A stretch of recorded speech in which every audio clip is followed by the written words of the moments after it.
So in life, there are moments when you stop and ask yourself, how did I get here? Like, why am I standing here? Well, this is definitely one of those moments for me. And I find myself going back to the beginning, back to my roots. I was born to incredible parents, amazing parents who served as doctors in the Indian Army. I was the firstborn. And as far back as I can remember, I made my parents very proud and happy 99% of the time. Okay, slight exaggerations of personal achievements are allowed from time to time, don't you think? My brother was born a few years later, and even then, nothing changed for me. We were both given equal opportunities, and I want to emphasize this. I want to really emphasize this for you because I don't think a lot of people might understand that being equal might seem very normal. But where I come from, India, and a lot of developing countries around the world, more often than not, this is an exception. It's actually a privilege. My first experience of the glaring disparity between boys and girls came at a very, very young age. I grew up in a middle-class family with extremely philanthropic parents who constantly reminded me and my brother how lucky we were and how giving back to those who were less fortunate was not a choice. It was a way of life. Simple.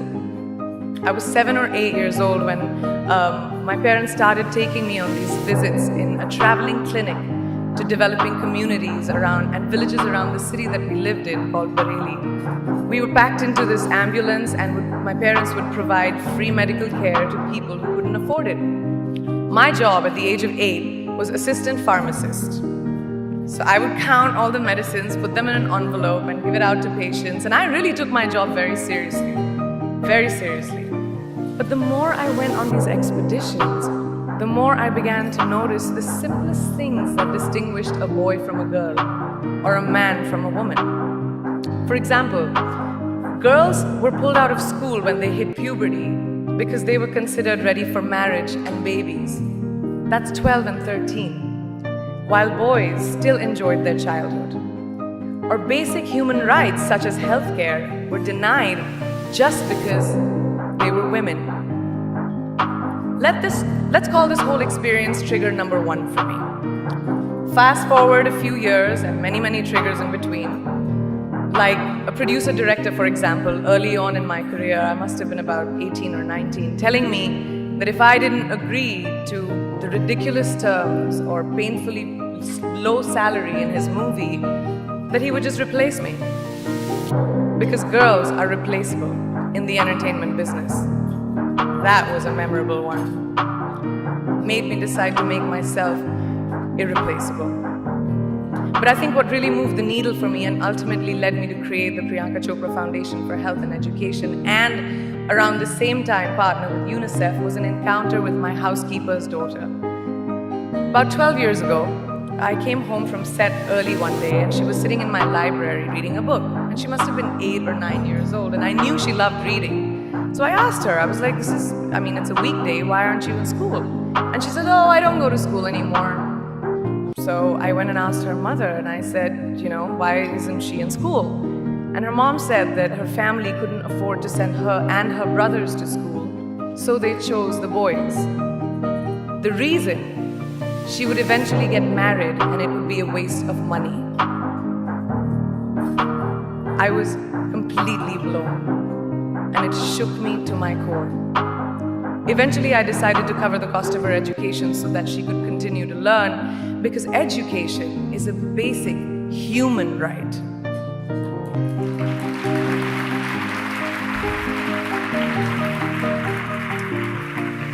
And a huge necessity, especially today. From that point on, I was determined to make a difference in as many children's lives as I could, in whatever big or small way that I could contribute.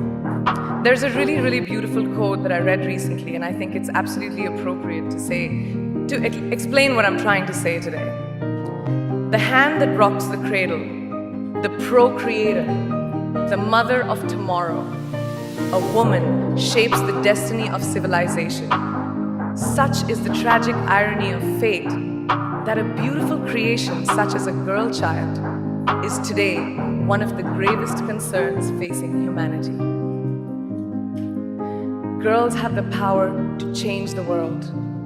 It is a fact, and yet today, girls are more likely than boys never to set foot in a classroom, despite of all the efforts and progress made over the last 2 decades. I'm just going to give you a stat, more than 15 million girls of primary school age will never learn how to read or write compared to 10 million boys.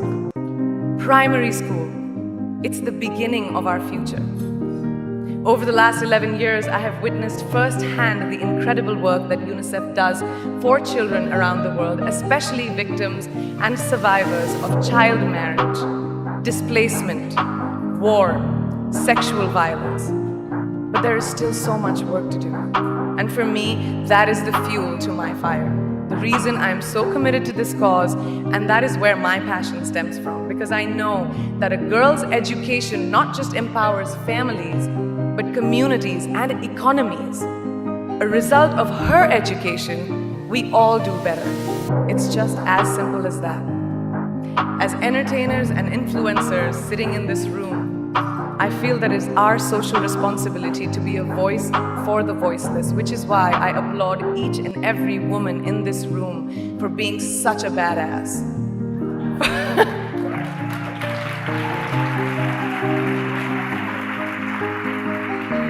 For using your platform and your voice to contribute to change, and for ensuring that there is not even one lost generation as long as we are alive.